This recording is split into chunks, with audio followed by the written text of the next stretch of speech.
En Primera de Reyes, capítulo 3, vamos a analizar y vamos a desarrollar una conferencia que se llama La sabiduría en la oración. La sabiduría en la oración.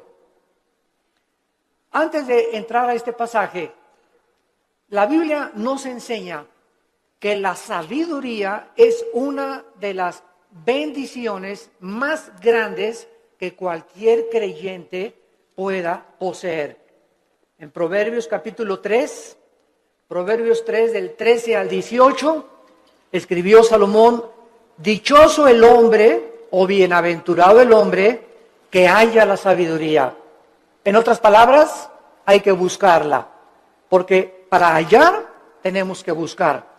El que la encuentra y que obtiene la inteligencia, porque su ganancia, o sea, es mucho mejor ganar y tener sabiduría que toda la plata y que todo el oro que pudieras algún día amontonar. Más preciosa es que las piedras preciosas, y todo lo que puedes desear no se puede comparar con la sabiduría. Largura de días está en su mano derecha, en su izquierda riquezas y honra. Sus caminos son caminos deleitosos, todas sus veredas son paz. Ella es árbol de vida a los que de ella echan mano, y dichosos son los que la retienen. Siendo que la sabiduría es tan importante que el dinero, una vez yo le pregunté a Dios: oh Dios, ¿por qué dices que es más importante la sabiduría que el dinero? Porque la mayor parte de la gente diría: bueno, yo prefiero 1000 veces tener dinero que sabiduría. Y la respuesta la vamos a encontrar a través del desarrollo de esta conferencia, porque les voy a dar un adelanto. Si tú tienes dinero y no tienes sabiduría, el dinero que tienes lo vas a malgastar. Lo vas a usar en cosas y en vanidades ilusorias que se convierten en una maldición para tu vida. Escúchame muy bien. Personas que tienen dinero y no saben cómo usarlo, el dinero se convierte en una maldición para sus vidas. Pero si tú tienes sabiduría antes de tener dinero, cuando tengas dinero vas a saber cómo usarlo, dónde usarlo y a qué horas usarlo. Entonces, cuando nosotros tenemos sabiduría, antes que tener una carrera, antes que tener dinero, antes que casarnos, comenzamos a tener la capacidad de saber usar lo que Dios nos ha dado.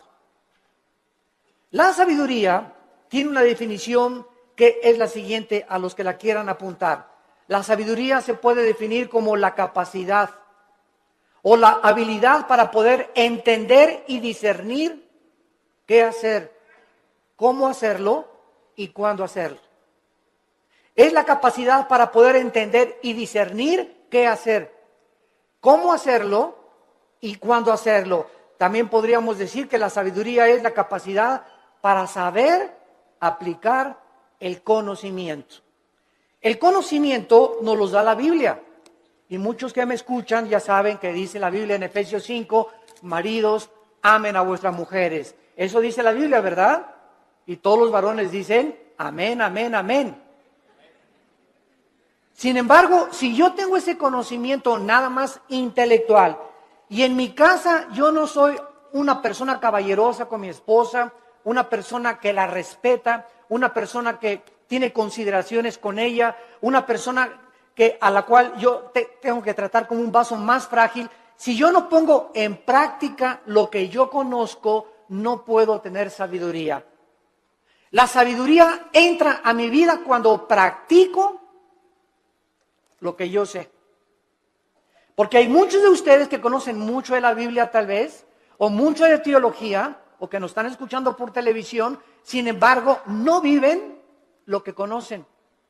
Dicen una cosa y hacen otra cosa. Y ahí es cuando la personalidad se comienza a desintegrar. Cuando nosotros decimos una cosa y hacemos otra cosa, nuestra mente se comienza a dividir. En la psicología se le llama esquizofrenia, que significa mente dividida. Antes de que se definiera la esquizofrenia, en Santiago capítulo 1, la Biblia decía, hace 2000 años, el hombre de doble alma. Se tradujo el hombre de doble ánimo. La palabra griega es nepesh, que es alma, es inconstante en todos sus caminos. Una persona con la mente dividida no puede ser igual en el trabajo, ni en el autobús, ni en la tienda, ni en el supermercado, ni en la escuela, ni en su casa. Una tiene una personalidad con sus amigos, tiene otra personalidad en la iglesia, aquí llega a la iglesia con cara de San Anselmo o de Santa Rita de Casia. Tiene otra personalidad allá en su trabajo. Son personas que tienen 2 o 3 personalidades porque están desintegrados. Ante sus amigos son aquí, no, allá por aquí. En la iglesia aquí santo, santo, santo. En su familia son otra cosa. No son de una sola pieza, como decimos en México. Y Dios quiere que tú seas de una sola pieza. Que seas como eres aquí, allá, en la escuela, con tus amigos, a donde quiera que vayas. Y no lo eres porque no eres sabio, porque no tienes sabiduría. ¿Y por qué no tienes sabiduría? Porque no practicas lo que conoces. Ahora, ¿quién nos da esta sabiduría? La Biblia a través del Espíritu Santo. Porque la sabiduría no es amontonar conocimiento, como dicen en este mundo, esa persona es muy sabia, ganó el premio Nobel de Medicina, ganó el premio Nobel de Literatura, y se les consideran, o el científico Stephen Hawking en Inglaterra, que es el científico más grande ateo del mundo, lo considera una persona sabia. ¿A qué le llaman sabia a la gente? A los que tienen mucho conocimiento en determinado área académica. Pero la sabiduría de Dios es la capacidad para vivir, para ser papá, para educar a los hijos, para saber cómo educar a mi esposa, para tratar con el problema de mi hijo, para tratar con el problema de mi hija, para resolver los problemas en mi trabajo. Esta capacidad para resolver problemas en la Biblia se llama sabiduría. Porque hay mucha gente muy inteligente, con mucho conocimiento, sin que sepa cómo vivir. La persona que posee la sabiduría sabe distinguir entre el bien y entre el mal. Manifiesta una conducta responsable, sabe cómo actuar en diversas circunstancias, sabe cómo vestirse en diferentes circunstancias, sabe cómo usar el dinero y sabe cómo dirigir o gobernar una nación, una familia, una empresa y una iglesia. La sabiduría le da la capacidad a los gobernantes de tener un rumbo adecuado en la nación. ¿Qué es lo que vemos ahorita en el mundo? Un mundo de naciones, más de 200 naciones, con gobernantes, la mayoría sin sabiduría. La mayor parte de ellos ya, ¿verdad?, con problemas mentales muy fuertes, posicionados solamente en gobernar, en controlar el pueblo, en controlar a las masas, sin poder ellos beneficiar al pueblo, porque nunca descubrieron que el gobierno es para bendecir a los demás y no a su propio imperio. En Job, el libro de Job, capítulo 28, versículo 28, dice la Biblia: he aquí el temor del Señor es la sabiduría y el apartarse del mal, la inteligencia. ¿Qué es lo que hace a una persona sabia? Temer a Dios. ¿Qué significa temer a Dios? ¿Tenerle miedo? No. Tenerle miedo a Dios te aleja de Dios. Y tener temor de Dios te acerca a Él. Esa es la diferencia entre el temor de Dios y tenerle miedo a Dios. No lo confundan. No es igual la gimnasia que la magnesia. Cuando yo tengo temor de Dios, vengo a Dios y respeto a mi esposa, respeto mis finanzas, pago mis impuestos, trato de tener una conducta responsable. ¿Por qué? Porque tengo el temor de Dios en mi corazón. Muchos de ustedes hacen lo que hacen porque no tienen temor de Dios. Muchos de ustedes, cuando nadie los ve, cuando están jóvenes, se besan, se abrazan, abusan de las caricias y se dicen cristianos. ¿Por qué lo hacen? Porque no tienen temor de Dios. Muchos varones viajan y cuando se meten a un hotel, no está la esposa, no hay nadie, alquilan una película pornográfica. ¿Por qué lo hacen? Porque creen que nadie los ve. Pero cuando tú tienes conciencia de que Dios te ve no harías las cosas que tú haces si tuvieras el temor de Dios. Esta es la razón por la cual Salomón, regresamos ahora a nuestro pasaje, estaba preocupado por ser un rey sabio. Era joven, acababa de consolidar su poder, acababa de sofocar una rebelión interna de gobierno de su hermano Adonías, eliminando a sus enemigos. Y la nación de Israel se encontraba ahora perfectamente unificada por un liderazgo que era él, y había paz por todos lados. Su padre David acababa de morir y él estaba ahora sentado en el trono. Y Salomón, cuando está sentado en el trono, sintiendo su inmadurez, su incapacidad y su falta de experiencia, le pide a Dios sabiduría para poder discernir y poder gobernar a un pueblo tan grande. ¿Qué es lo que nosotros debemos hacer también cuando muchos de ustedes, jóvenes que me escuchan, se casan a los 23 años? Te casas, chamaca, a los 18 años, tal vez porque te embarazaste antes, o te casas a los 20 años de edad. Dices, ¿verdad? Dios mío, tengo 23 años y estoy casado. Y ahora tengo que trabajar y voy a tener que tener sabiduría para educar a mi esposa, para saber qué empleo poder tener, para saber cómo educar a mis hijos. Dios mío, reconozco mi incapacidad. Señor, reconozco mi inmadurez. Oh, Dios mío, ayúdame. Y cuando nosotros tenemos esa actitud de reconocer, Padre, ahora mi negocio creció, las iglesias crecieron, ahora tengo más hijos.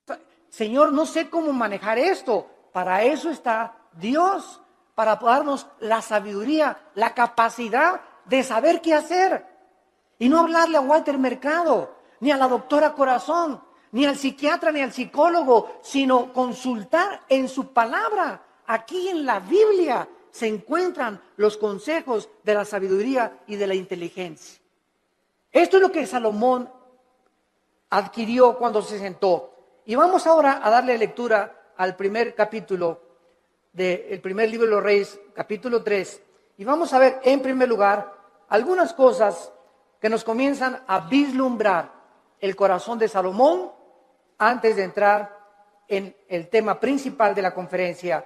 Veamos en primer lugar en el versículo 1 el compromiso político y diplomático que Salomón comenzó a ejercer. Salomón hizo parentesco con Faraón, rey de Egipto, pues tomó la hija de Faraón y la trajo a la ciudad de David. Entre tanto que acababa de edificar su casa y la casa de Jehová y los muros de Jerusalén alrededor. Salomón, entrando a su reinado, inmediatamente supo que necesitaba a Egipto, que necesitaba a Siria, que necesitaba a Jordania, que las naciones de alrededor eran importantes para poder tener una buena relación política y diplomática. No quería la guerra. Entonces, Salomón, en aquel tiempo, los países hacían alianzas dando a la hija del rey al hijo del otro rey o al rey mismo. Entonces, los matrimonios en tiempos de Salomón eran por compromiso político. No necesariamente Salomón se enamoró de la hija de Faraón, tal vez ni la conoció, sino simplemente al ser la hija de Faraón de Egipto y casarse con Salomón, rey de Israel, Egipto e Israel hacían una unidad, hacían un compromiso a través del matrimonio. Es lo que significa la palabra hebrea parentesco en el versículo 1.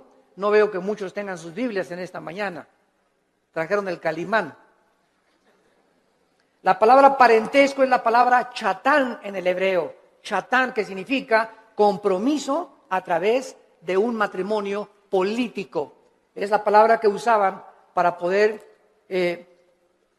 llevar a cabo los matrimonios políticos. Muy bien. Sin embargo, cuando Salomón adquiere el compromiso por política y diplomacia con la hija del faraón, Salomón estaba violando una ley que dice en el libro de Deuteronomio, capítulo 17, versículo 14. Deuteronomio 17, 14, que Dios había dado en el monte Sinaí a Moisés para los gobernantes. Dice Deuteronomio 17, versículo 14, cuando hayas entrado en la tierra que Jehová tu Dios te da, y tomes posesión de ella y la habites, y digas, pondré un rey sobre mí, como todas las naciones que están en mis alrededores, ciertamente pondrás por rey sobre ti al que Jehová Dios escogiere. De entre tus hermanos pondrás rey sobre ti. No pondrás hombre extranjero que no sea tu hermano, pero él no aumentará para sí caballos, ni hará volver al pueblo a Egipto, con el fin de aumentar caballos, porque Jehová los ha dicho, no se vuelvan nunca por este camino. Versículo 17, ni tomará para sí muchas mujeres. Dios siempre estuvo en contra, ¿verdad?, de la poligamia, siempre, siempre. El hecho que Salomón y el hecho que David hayan tenido varias mujeres no implica que era la voluntad de Dios, porque la voluntad de Dios es doble. La voluntad de Dios es permisiva y la voluntad de Dios es directiva. Dios te da permiso de que te cases con ese roto quintopatiero. Dios te da permiso de que te hagas socio de esa persona que no es cristiana. Pero no significa que al permitirte Dios que hagas lo que hagas, no significa que era su voluntad que te casaras con ese muchacho o con esa muchacha, porque lo hiciste encaprichado en hacer algo y Dios nos deja que nosotros recojamos las consecuencias de lo que hemos arado y de lo que hemos sembrado. La cosecha es de nosotros, pero no significa que era la voluntad directiva de Dios. La voluntad directiva de Dios es: yo tengo para ti una mujer que te va a ser fiel, que va a ser la mujer de tus hijos. Espera el tiempo en que yo te la traiga. Si tú te impacientas, te casas con la equivocada y te va como infierno. Y después cuando te cases, pues es que Dios, si hubiera querido, hubiera impedido que me casara con Chencho. ¿Sabes una cosa? Dios te dejó que te casaras con Chencho y claro que lo podía impedir, pero si lo hubiera impedido, hubiera violado tu libertad, el libre albedrío. Y ya no seríamos, ¿verdad?, personas, agentes morales, seríamos robots y seríamos títeres de un Dios que Él hace lo que Él quiere. Y Él nos ha dado el libre albedrío para que seamos responsables de las decisiones y las consecuencias que las decisiones que hagamos vamos a recoger. Vamos a ver después cómo acabó Salomón precisamente por estas decisiones equivocadas que llevó a hacer. En segundo lugar, dice el versículo 2 que hasta entonces, o sea, hasta el tiempo de Salomón, el pueblo sacrificaba en los lugares altos, donde regularmente los paganos hacían los sacrificios. Y Dios nunca quiso que Israel sacrificara en los lugares altos, pero hasta que Salomón acabó el templo y se ofrecieron sacrificios en el lugar donde Dios quiso que se ofrecieran, Dios permitió que se llevaran a cabo sacrificios en los lugares altos. Dice el versículo 2, porque no había casa edificada al nombre de Jehová hasta aquellos tiempos. Salomón tenía una capacidad, en segundo lugar, como constructor. Si ustedes leen todo el primer libro de Reyes, es increíble la arquitectura, la hermosura de la decoración del templo de Salomón, de los cuadros que mandó traer. Tenía 12, su trono tenía leones de oro en las escaleras. Su trono donde Salomón se sentaba era de oro puro. Nunca ha habido, nunca en la historia, ni Bill Gates, ni el señor Slim, ni los Kennedy, ni los Rothschild, ni ningún millonario ha tenido el dinero que ha tenido y las riquezas del rey Salomón.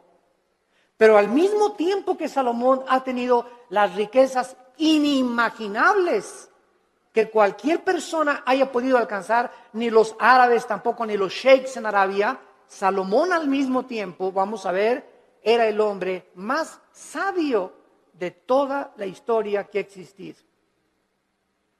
El hombre más sabio, imagínense, tenía millones de billones de riquezas y al mismo tiempo tenía la sabiduría que al final de su vida la hizo a un lado y pues ya es otro cantar, ¿verdad? Él se aparta de Dios, apostata, y después regresa a Dios y escribe el libro de Eclesiastés, que es el compendio de sabiduría después de Proverbios más grande de toda la Biblia, el libro de Eclesiastés. Muy bien, ahora sí, vayamos a comenzar a analizar esta oración que Salomón, consciente de su inmadurez, comienza a hacerle a Dios. Dice el versículo 5, y se le apareció Jehová a Salomón en Gabaón. Se le apareció Jehová a Salomón en Gabaón. ¿A cuántos de ustedes se les ha aparecido Dios? Todos podemos decir, ¿verdad? A ninguno. Pero esto es una verdad parcial, porque cada vez que hables la Biblia, se te aparece Dios. Ya no tenemos manifestaciones visibles de Dios, ni audibles como en los tiempos antes en el Antiguo Testamento. Pero ahora nadie puede decir, bueno, si a mí se me aparecía Dios, ¿sabes una cosa? Ahora no solamente se le apareció Dios para decirle algunas cosas, sino que ahora tenemos todo el consejo de Dios en la Biblia. Todo lo que Dios tenga para decirnos ya se encuentra en la Biblia. Después de la Biblia no hay nada más que Dios nos tenga que decir. Por eso la Biblia es un libro sellado. El que le agregue algo a estas palabras o el que le quite algo a estas palabras, dice Apocalipsis capítulo 22, las maldiciones de este libro caerán sobre esa persona. Por eso cuando hoy oímos, ¿verdad?, que tantas cosas de profecías, y el Señor me dijo que iba a entrar una muchacha con vestido verde y vas a casar con ella. Y el Señor me dijo que de aquí de esta iglesia van a salir ríos de agua viva. Y el Señor dice que un avivamiento va a venir en Guatemala o va a venir en España, etcétera, etcétera. ¿A quién le dijo eso el Señor? ¿Quién sabe? Tal vez cenó pizza en la noche a las 12 de la noche. Y comienzan a decir cosas que no están en la Biblia, que asumen que Dios dijo, pero Dios no lo dijo. Porque profetizar no es anunciar el futuro. Profetizar es comer esta palabra, y cuando hablas esta palabra. La persona que predica la palabra es un profeta. Un profeta no es una persona que dice, va a pasar esto o va a pasar aquello. Esos son adivinaciones. No confundas la profecía con la adivinación. Ahora, en el Antiguo Testamento había videntes. La palabra naví en el hebreo, que se les dio profecías del futuro. Todo lo que va a pasar ya está escrito en la Biblia. Cuídense cuando va a temblar en Toluca en febrero del 2011. Y el Señor me dijo que a las 10 de la mañana, cuídense, hermanos y hermanas en Cristo, de todas estas falsas profecías. A la luz y al testimonio. Si no es a la palabra de Dios, no les ha amanecido, dice el profeta Isaías. Entonces Salomón tiene la aparición de Dios en sueños y le dice, Dios es Salomón. Escuchen esto, versículo 5. Pide lo que quieras que yo te dé. Ni Santa Claus, ¿verdad? Ni Aladín y la lámpara maravillosa, cuando el genio se aparecía y le decía a Aladín, no, pídeme lo que quieras. Aquí estamos ante el Dios creador de los cielos y de la tierra.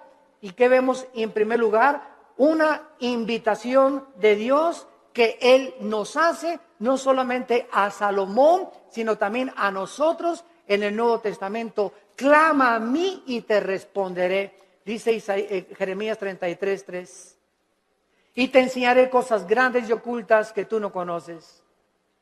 Ahora, aquí inmediatamente podríamos asumir, si aparece Dios, pídeme lo que quieras, un Cadillac último modelo, Señor. Una casa allá por allá, una mujer bellísima. Todas estas son las cosas que el mundo pediría cuando no tienen un corazón para Dios. Pero lo que hace Salomón es lo que nos va a enseñar, que Dios se agradó tanto de lo que le pidió Salomón, que Dios se lo dio. Entonces vamos a descubrir en esta mañana que cuando nosotros oramos conforme a la voluntad de Dios, Dios nos concede las peticiones que le hayamos hecho. Esta palabra que Dios usa para pedir, Saal, en el hebreo, se usa 8 veces en este solo capítulo. Y lo primero que vemos es el verdadero incentivo para orar. ¿Qué es lo que nos debe motivar para orar? Que al Dios que le estamos pidiendo es un Dios generoso. Toda buena dádiva y todo don procede del Padre de las luces, Santiago capítulo 1, en el cual no hay sombra ni variación alguna.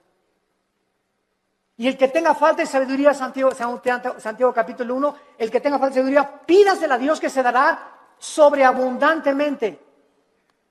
Efesios 3:20, y aquel que es poderoso para hacer todas las cosas mucho más abundantemente de lo que le pedimos o ni siquiera nos imaginamos, según el poder que actúa en nosotros. Esto es muy importante porque mucha gente, yo he conocido que dicen, ay Señor, Señor, por favor, y creen que Dios está por allá lejísimos, ¿verdad? Y te pido, Señor, y gritan y se tiran y se revuelcan en el piso, etcétera, etcétera, y lloran. Y dice Efesios 3:20 que lo que le pedimos a Dios lo responde de acuerdo al poder que está afuera o adentro. ¿Perdón? Según el poder que actúa dentro de nosotros. Entonces, dentro de nosotros está el Espíritu Santo. Yo solo tengo que hincarme en el secreto de mi oración y entrar en comunión con Dios, y Él me está oyendo, Él está dentro de mí, y no tengo que buscar manifestaciones de Dios externas, porque el poder está dentro de mí. Y dentro de mí, si el Espíritu Santo, yo tengo una relación de compañerismo con Él y camino en santidad con Dios, lo que Dios me pone dentro de mí, me lo va a dar.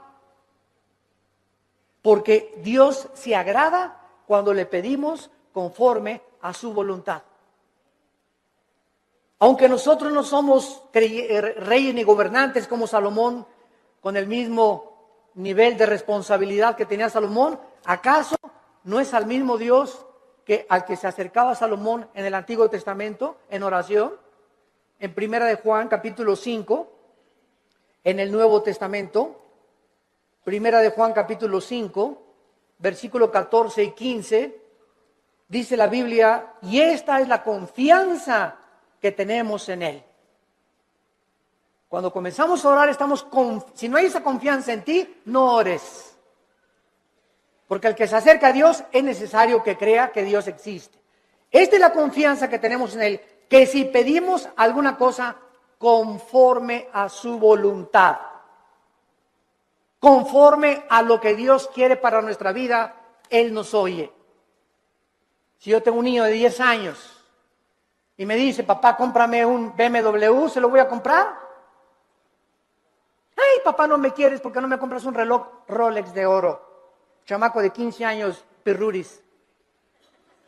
¿Por qué no se lo doy? Porque no es que yo no ame a mi hijo, claro que lo amo a mi hijo, pero no se lo doy porque no puede él todavía llevar tantas alhajas en su cuerpo, ni tener un coche último modelo a los 15 años, porque le hago un mal más que un bien. Ahora, si él comienza a conocer, si mi hijo tuviera la sabiduría a los 10 o 15 años de conocer que él no tiene la madurez para poder usar las cosas que él quisiera, no me pediría eso. Entonces me diría, papá, dame un reloj conforme a lo que tú crees que debo de usar. Dame un coche, conforme el coche que tú quieras, dámelo. Ya no le pediría un Cadillac, sino, Señor, lo que tú me quieras dar. Entonces, es importante que nosotros sepamos cuál es la voluntad de Dios para nuestras vidas. ¿Y cómo la puedes saber? Leyendo la Biblia. ¿La lees diario? ¿La memorizas diario? Este año, si te pasara aquí al frente, a ver, pásala aquí, Pancholín. ¿Cuántos versículos ahorita, dinos de memoria a toda la iglesia, o cuántos capítulos de la Biblia memorizaste en el año 2010? ¿Te sabes el Salmo 23 de Perdis? ¿Te sabes de Perdis el Salmo 91? ¿O nada más sabes Juan 3:16? De tal manera amó Dios al mundo que dio su Hijo unigénito. ¿Cuántos versículos memorizas a la semana? Si tú no memorizas la palabra de Dios no la puedes guardar en tu mente. Si no la guardas, no la puedes meditar. No puedes pensar en ella, murmurarla, reflexionar en ella, ponderar en ella, porque necesitamos memorizarla, masticarla, asimilarla y guardarla en nuestro corazón. Y ahí se queda, y largura de días y años de vida y paz te aumentarán, y la sabiduría comenzará a manifestarse en tu vida. Hermanos, el cristianismo no es venir aquí solamente el domingo, de 9:30 a 11 de la mañana, o de 12 a 3 o al servicio a la iglesia que tú vayas. El cristianismo es creer lo que Dios dice. Josué de día y de noche medita en este libro de la ley, le dijo Dios en Josué 1:8 y 9, para que prosperes. Ay, hermano, no salgo de perico perro. Y en el 2010 no me alcanzó ni para la colegiatura, no tengo ni para el aguinaldo, no tengo esto, no tengo aquello. Y Dios te pregunta, ¿y por qué si tienes un padre millonario? Es como el que estaba sentado ahí en la banqueta sin zapatos y con un taquito y nada más así. Y llega una persona, ¿y quién eres tú? Soy hijo del rey de Inglaterra. ¿Y por qué estás ahí sentado en la banqueta? Y traía el muchacho una chequera aquí. Pues porque no creo que mi papá me vaya a lo que me tenga. Mira, la chequera la tienes en blanco y tu papá te dio la chequera en blanco para que pongas la cantidad de los cheques que tú quieras. No tienes por qué estar como un limosnero pidiendo ahí en la calle. Y la chequera es la Biblia. Tenemos la chequera de Dios para que la guardemos aquí en nuestro corazón y no andemos ahí mendigando ni causando lástimas. Tenemos un Padre que nos quiere dar todo, pero ¿por qué no nos los da? Porque le pedimos conforme a nuestros gustos. Le pedimos cuando lo necesitamos, cuando tenemos una tragedia, cuando viene un problema moral, cuando nos enfermamos, cuando estamos en el hospital. Señor, ayúdame. Señor, te pido, mi hija se fue de mi casa. Ayúdame con este negocio y ya no tengo dinero y no me alcanza. Pero los días anteriores, los meses anteriores, ¿has tenido compañerismo con Él? ¿Lo has amado con todo tu corazón? ¿Eres santo? ¿Amas a tu esposa? ¿Bendices a tus hijos? ¿Les enseñas la palabra de Dios a tus hijos? ¿Eres honesto en tus negocios? Entonces Dios no puede darte, porque el que es infiel en lo poco, en lo mucho lo es. Si Dios te bendijera y te diera y te ayudara, te echaría a perder, porque no tienes la sabiduría para vivir y tener lo que Dios te quisiera dar. Reflexionen y mediten en esto profundamente, santos de Dios. A continuación, dice el versículo del 6 al 8, no solamente que tenemos el incentivo para orar, la generosidad de Dios. Ahora veamos el fundamento de la oración, la seguridad de que Dios nos va a oír. Dice el versículo 6 y 7, Primera de Reyes capítulo 3, si Salomón dijo, dame un Cadillac, hazme millonario, dame $1,000,000 y le doy $500,000 de ofrenda a la iglesia. Es la oración de casi todos los cristianos. Bendíceme, Señor, si me das 5 millones de pesos, te prometo que le doy 3 millones de pesos a la iglesia. ¿Sabes una cosa? Tú dices, ¿cuánto tienes ahorita en el bolsillo? Pues ahí tengo como unos 5,000 pesos. Primero sé fiel con los 5,000 pesos antes que me pidas 5 millones de pesos. Y si no has sido fiel con lo poquito que te he dado, tampoco lo vas a hacer cuando yo te lo dé. A mí no me ves la cara, dice el Señor. Dios no puede ser burlado. Entonces tenemos que entender eso, ¿verdad? Vean ustedes ahora cuando Dios le dice a Salomón, pídeme lo que quieras. ¿Por qué Dios le concedió a Salomón lo que le concedió? Salomón le contestó, en primer lugar, tú hiciste gran misericordia a tu siervo David, mi padre. En primer lugar, recuerda, antes que nada, antes de pedirle, recuerda lo que él había hecho con su padre anteriormente. Dice a continuación, porque él anduvo delante de ti en verdad, en justicia y con rectitud de corazón para contigo. En segundo lugar, recuerda que su padre recibió de Dios lo que recibió porque David anduvo en integridad. ¿Qué es integridad? Hacer lo que nosotros decimos. Vivir lo que nosotros predicamos. Si tú predicas una cosa y vives otra cosa, no eres una persona integral, íntegro. Te estás desmoronando, te estás desintegrando, tu mente se está dividiendo y se puede dividir en 2 partes, en 3 partes, hasta en 4 partes. Y después los psicólogos entran y dicen, desórdenes múltiples de la personalidad humana.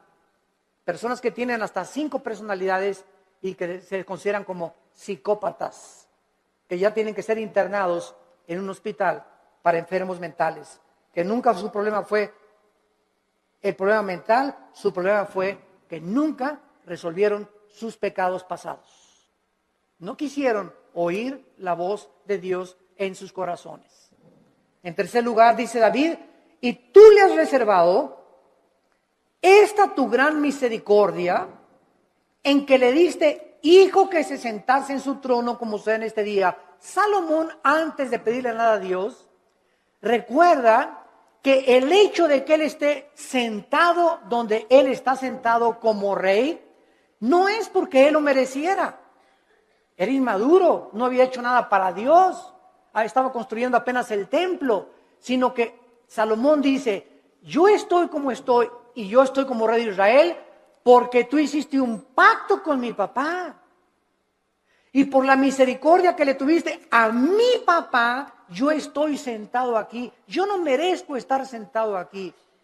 Lo estoy por causa de la misericordia que tú tuviste para con mi padre. Y esto es algo muy importante porque muchos de ustedes están donde están por las oraciones de tu mamá, por las oraciones de tu padre, tal vez las oraciones de tu abuelo que tú no llegaste a conocer. Pero Dios nos ha prometido, la generación de los justos será bendita. La generación de los justos será bendita y sus hijos heredarán la tierra. Salmo 112, 1 y 2. ¿Qué significa esto? Que aunque tengamos nosotros todavía hijos que vemos que no vienen al camino, yo conozco muchos grandes hombres de Dios, muchos misioneros que murieron y sus hijos no eran cristianos y se salvaron después de que se murieron los papás. Pero Dios cumplió su palabra. Entonces, el hecho que muramos y no alcancemos a ver a muchos de nosotros, a todos nuestros hijos salvos, no implica que Dios no va a cumplir su palabra. Dios va a cumplir su palabra. Y nuestros hijos son benditos. Y aunque ahorita pertenezcan muchos al diablo, Dios los va a arrebatar de sus garras. ¿Y sabes por qué? Por la misericordia que Él tiene con nosotros, sus padres, que caminamos con Él. Pero si tú no eres un padre que caminas con Dios, si tú no eres un padre fiel con Dios, si tú no caminas en santidad, estas promesas no pueden tener cumplimiento. La misericordia de Dios es sobre los que le temen y sobre de ellos hará conocer sus pactos. Y vemos enseguida cuando le dice Dios, cuando le dice Salomón en el versículo 6, finalmente, tú le has reservado esta misericordia en la que le diste, hijo, que se sentase en su trono, como sucede en este día. Vemos la fidelidad de Dios de una forma maravillosa. Y dice la Biblia en el versículo 7, ahora pues, Jehová Dios mío, o sea, habiendo reconocido Salomón la misericordia que Dios tuvo para con su padre, y el hecho que él esté donde está, que lo hacía indigno, tú me has puesto a mí, tu siervo, por rey en lugar de a mi padre, y yo soy joven, y no sé cómo entrar ni salir, y tu siervo está en medio de tu pueblo, al cual tú escogiste, un pueblo grande que no se puede contar, ni tampoco enumerar. Salomón finalmente comienza a orar porque al recordar la misericordia con su padre, sabe que lo que Dios dice lo cumple. ¿Qué hace que nosotros oremos? La fidelidad de Dios. Dice en Efesios 3:20, y aquel que es poderoso para hacer las cosas mucho más abundantemente. Tú le pides a Dios algo, lo que Él te va a contestar es mucho más allá de lo que tú te imaginaste que te iba a contestar. Yo recuerdo, les conté hace algún tiempo, en 1977, 78, yo comencé a entrar al ministerio de tiempo completo. Yo trabajaba en un hotel en Acapulco, el hotel que es ahora el Emporio, creo, el Continental, estaba de gerente general del hotel. Y cuando entro en el 77, 78, me fui de misionero con unos misioneros norteamericanos, nos llevaron a la Sierra de Guerrero con la frontera con Oaxaca, Coajimalpa, la Costa Chica, la Costa Grande. Todo eso anduve 3 años de misionero. Y en toda esa época de misionero, pues llegaba a mi casa y Alan estaba chiquito y comíamos mangos, comíamos frutas, no teníamos para comer, porque me daban un cheque de $50 a la semana, o sea, $200 al mes, solamente no se alcanzaba para comer víveres. Vivíamos en un bungalito por pie de la cuesta en Acapulco, y lo único que teníamos en la casa era colchones, no teníamos estufa, no teníamos nada, una parrilla eléctrica. Ahí cocinábamos el pescado que yo iba a pescar, ¿verdad?, al mar. Entonces, durante todo ese tiempo, Dios me mostró su fidelidad. Nunca nos faltó pescado, nunca nos faltaron mangos en los árboles, ni tampoco manzanas, y peces. Aventaba el anzuelo y a las 2 o 3 horas agarraba 3 o 4 huachinangos y grandes peces, y comíamos ostras, y comíamos las cucarachas que se pegaban en las piedras. Me bajaba a bucear y las raspábamos así con limoncito, ¿verdad? Ricas así, y eso es lo que comíamos por 3 años. Hasta 1985 pasaron 8 o 9 años de mi ministerio, cuando por primera vez compramos un refrigerador. Compré una lavadora de esas que vendían en Salinas y Rocha, de esas que chun chun, que hacen así, para acá y para atrás. Las señoras ya saben cuáles son, ¿verdad? Así es, las lavadoras antiguas. Pagué como 3 años en pagarla, y hasta el 85 me regalaron una camioneta combi usada con 80,000 kilómetros, y en esa nos transportábamos después de tantos años de caminar y conocer a Dios. Entonces, Dios es fiel, pero Dios no te da las cosas así. Y cortinas que vengan de España, y cuadros así, y quiero un coche último modelo, y ya todo mundo ahorita es una ambición, pastores que ya quieren una iglesia grande, ya quieren 500 personas, etcétera, etcétera, cuando no saben que irá andando y llorando el que lleva la preciosa semilla, y regresará con gozo trayendo las gavillas. Hay que arar y arar y arar la tierra y caminar y arar. El ranchero va rompiendo la tierra, y primero aras, primero rompes, sudas lo que tú estás haciendo, y después ya vienes y siembras la semilla, y después viene la tercera fase, que es la cosecha. Tenemos que arar, tenemos que sembrar y tenemos que cosechar. Pero si tú no trabajas, si tú no aras y no siembras, ¿por qué esperas recoger? Entonces tú no vas a recoger nunca en la vida lo que nunca has sembrado, en lo que nunca has trabajado. ¿Quiénes son los que poblan las cárceles? Almoloya, el reclusorio, personas que creyeron que sin trabajar, sino quitándole el dinero o vendiendo algo rápido, droga, podían obtener ganancias inmediatas, y tarde o temprano acaban en esas cárceles. Porque la Biblia dice: ganarás el pan con el sudor de tu frente. Y todo lo que es fácil y lo que es barato no tiene la bendición de Dios. Dinero mal habido será maldecido. Es una ley inexorable espiritual. Salomón, pues, comienza a decirle a Dios: yo soy joven, no sé cómo levantarme, no sé cómo gobernar, no tengo la madurez, y quiero, por favor, Señor, versículo 7, que me des a mí, versículo 8, la capacidad para poder gobernar. Cuando Dios le dijo a Salomón: pídeme lo que quieras, Dios estaba probando el corazón de Salomón.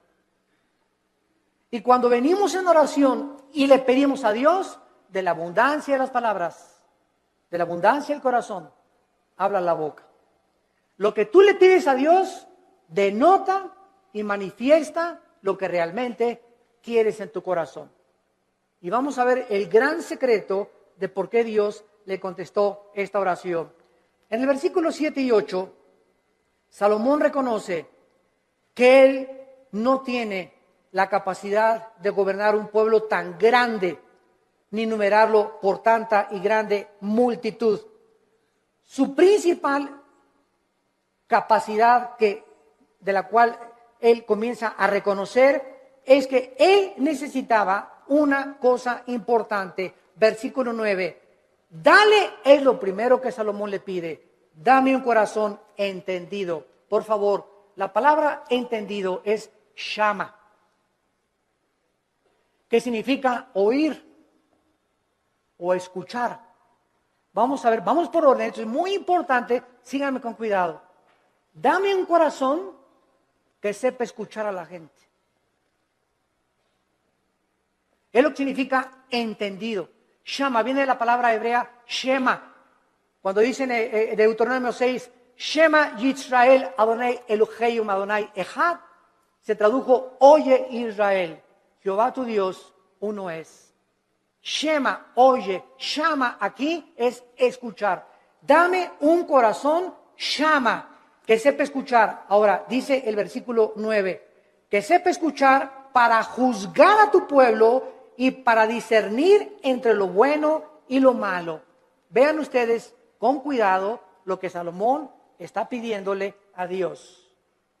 Señor, permíteme presentarme ante tu pueblo, supongamos que ustedes son el pueblo de Dios, y un gobernante necesita oír, un pastor necesita, para dar consejería, oír, pero cuando nosotros oímos, y muchas veces lo que los gobernantes oyen del pueblo, no siempre es la verdad, ¿correcto?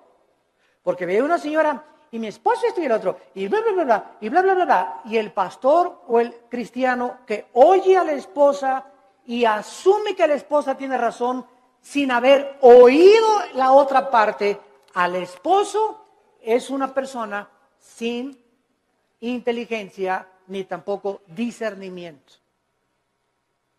Entonces, no creas todo lo que la gente te dice. Y ya supiste que fulano y tal, bla, bla, bla, bla, bla, bla, bla, bla. Y ya supiste que fulanita la vio la noche y bla, bla, bla, bla. Y ya viste lo que se dijo ese pastor que bla, bla, bla, bla, bla, bla. Ten mucho cuidado cuando tú oigas y asumas que lo que te están diciendo es verdad. Entonces, ¿qué necesitamos para saber si lo que nos están diciendo es verdad o no es verdad? Necesitamos discernimiento. Y el discernimiento es una capacidad que el Espíritu Santo da para poder distinguir entre el bien y entre el mal, entre la mentira y la falsedad, entre lo que es real y lo que no es real. Y esta capacidad no la da ningún libro, ninguna escuela, ningún seminario, la da Dios. A los que han aprendido antes escucharlo a Él.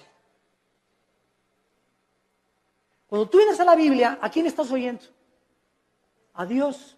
Y tu contacto con la Biblia es diario, la lees y la memorizas y la guardas y la lees en la mañana y antes de acostarte y estás en contacto con la Biblia. Entonces, al estar oyendo a Dios, automáticamente el Espíritu Santo, la palabra de Dios la convierte en discernimiento. Y tú comienzas a manifestar una capacidad en la vida para que cuando estés escuchando algo tengas el juicio adecuado para juzgar. Hasta nuestros hijos. Llega Pepito, papito, pues son mustios los chamacos, ¿verdad? Pegó, y no es cierto que le pegó, sino que él viene así porque él le pegó al otro. Pero son expertos los niños en venir en culpar al otro hermanito antes de que sepan que él fue el culpable y le pegan a él. Entonces viene corriendo y cuando el papá ya sabe, espérame, ya te conozco, mijito, ¿verdad? A ver, ya sé, ¿verdad? Y le hablas al otro hermanito y ya sabes que lo que te quiere es chantajear.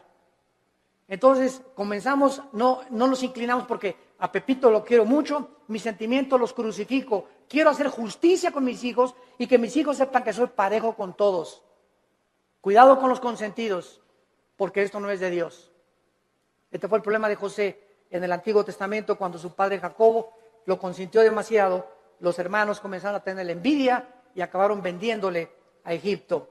Entonces Salomón pide la capacidad de poder juzgar al pueblo. Vean ustedes, y aquí está el centro de toda nuestra conferencia, el motivo principal por el cual Dios le da a Salomón mucho más, como vamos a ver, de lo que le pidió o de lo que se imaginó, fue porque el motivo de Salomón era el bienestar del pueblo de Dios. Mientras Dios vea que nosotros amamos a su pueblo, mientras Dios vea que tú amas a la gente, que tú amas a tus hermanos en Cristo, porque si no amas a tus hermanos en Cristo, ¿qué vas a acabar amando al vecino? Si entre nosotros no nos amamos, ¿cómo esperamos entonces atrevernos a pedirle algo a Dios? Si entre nosotros nos volteamos los cañones unos contra otros y nos atacamos unos a otros, y atacas a ese pastor, y atacas a ese hermano, y a ese coordinador, y ese decán, y ese seguridad afuera que me dijo que no me estacionara aquí, ¿y tú qué te crees que no sabes quién soy yo? Y tenemos esa actitud de siempre autoritarismo, y siempre soberbia, y siempre mis intereses, y yo, el rey del yo. ¿Cómo puedes entonces esperar tener sabiduría, inteligencia y discernimiento espiritual? Nunca lo tendrás. Porque Dios quiere que seamos humildes unos con otros, que nos perdonemos unos a otros, que nos aceptemos con todos nuestros defectos, unos a otros, que nos toleremos y nos aguantemos como Cristo nos perdonó y nos soportó en la cruz. Y si Dios me aguantó con todo el costal de barbaridades y de cochinadas y de pecados que yo traía y fueron puestos en la cruz, ahora me dice Dios, ve y tú haz lo mismo con los demás. Ama a mi pueblo, dice el Señor, porque por el amor que os tuviereis, el mundo sabrá que sois mis discípulos. Pero si estamos entre nosotros con celos y envidias y críticas y calumnias y maldiciones y esto y el otro y por aquí y por allá, es un pueblo carnal. Son los que se van a quedar en el desierto, nunca van a entrar a Canaán, nunca tendrán la bendición, nunca tendrán respuesta a sus oraciones, porque nunca quisieron morir a sí mismos. Nunca tendrán sabiduría. Navegarán siempre por diferentes aguas, como veletas en la vida, llevados por todos vientos de doctrina. Nunca tendrán el timón en sus manos, su vida, su barco, nunca tendrá curso, siempre irá donde va el viento. Como veletas, como veleros, sin un motor, sin sabiduría, sin convicciones, porque nunca amaron al pueblo de Dios. Amados, amémonos unos a otros. En 1 Corintios, en el Nuevo Testamento, para terminar, capítulo 12, ¿qué encontramos en Corintios 12, 13 y 14? 3 capítulos dedicados a los dones espirituales. El capítulo 12 pone el cimiento de los dones. El capítulo 14 explica qué son las lenguas. Y el capítulo 14 nos dice claramente, ¿verdad? El 14 nos dice que son las lenguas y el 13 nos dice qué es realmente lo que más le importa a Dios. El amor. Pero vean ustedes en 1 Corintios 12, versículo 4 al 7, la congruencia y la consistencia de la verdad de la Biblia. 1 Corintios 12, 4. Ahora bien, hay diversidad de dones, pero el Espíritu es el mismo. Hay diversidad de operaciones, pero Dios que hace todas las cosas, todo es el mismo. Versículo 7, importantísimo. Pero a cada uno, a Pancho, a Carmelita, a Josué, a Pepe, a Carlos, o sea, no hay nadie de los que me están escuchando que sean cristianos que no tenga dones. Todos tenemos dones y miren lo que dice, pero a cada uno le es dada la manifestación del Espíritu para provecho. La palabra provecho es la palabra sumiero en el griego, que significa para el beneficio de los demás. Mis dones no son para mí, son para los demás, para edificarlos a ustedes. Por eso en Corintios 14 Pablo dice, en la iglesia, por favor, no hablen en lenguas. Porque en la iglesia, si se ponen todos a hablar en lenguas, y trae fulano de tal a su mamacita, y el otro trajo al diputado, y el otro trajo un licenciado, y el otro trajo un doctor, y trajo a sus amigos, y entra a una iglesia donde parece un manicomio, mamachila, calajao, mamachila, calachila, ¿y dónde estoy en el manicure? Van a decir, ¿qué es esto? dice 1 Corintios 14, van a decir que están locos. Entonces, en la asamblea, cuando estén todos juntos, si quieren hablar en lenguas, que sea por turno y con intérprete. Y si no hay intérprete, cállate. Y no estés ahí en la iglesia, saca la bazuca con las lenguas de la milicia, ¿verdad? Y la persona que está junto a ti, ¿qué le pasa, verdad? Que denle su chocho. ¿Por qué no hablamos las lenguas? Porque no son para nosotros, son para edificar. Y cuando hablamos todos no estamos edificando a nadie. Tal vez creemos que nosotros mismos, pero no se trata a nosotros, se trata a los demás. Los corintios eran tan carnales, como todavía hay muchas iglesias actualmente que no han entendido el uso de los dones espirituales. Nunca son para nuestra edificación, es para la edificación de los demás. Les es dado el Espíritu para provecho. Dice 1 Corintios capítulo 14. El que profetiza, versículo 3. Habla a los hombres para edificación. Versículo 4. El que habla en lengua extraña, así no se edifica, pero el que profetiza edifica a la iglesia.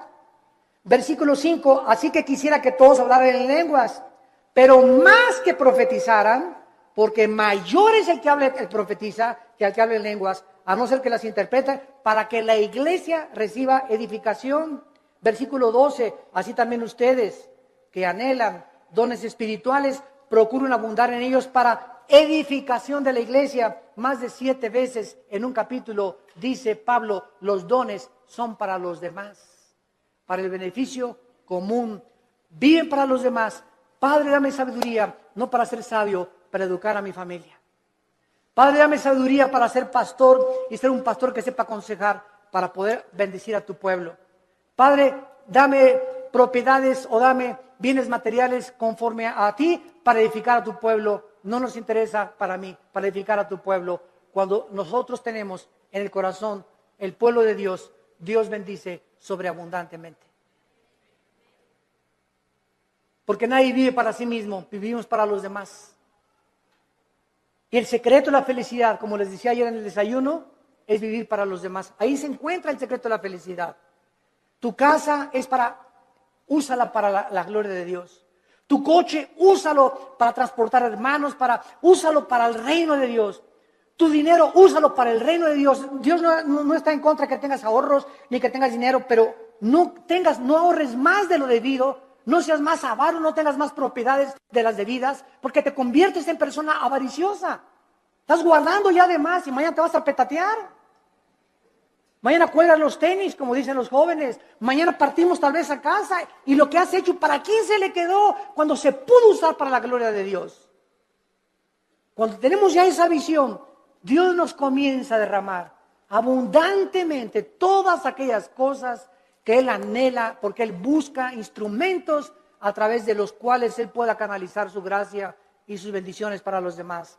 Abraham, desde el principio de la Biblia, Abraham, te voy a bendecir para que tú seas bendición a las naciones. Todo lo que Dios nos da no es para echarle aquí y aquí y aquí. Dios me da para darlo. Dios me da para darlo. Si Dios me da y lo sigo guardando y no lo saco, me va a romper las bolsas y lo que tengo no lo voy a aprovechar.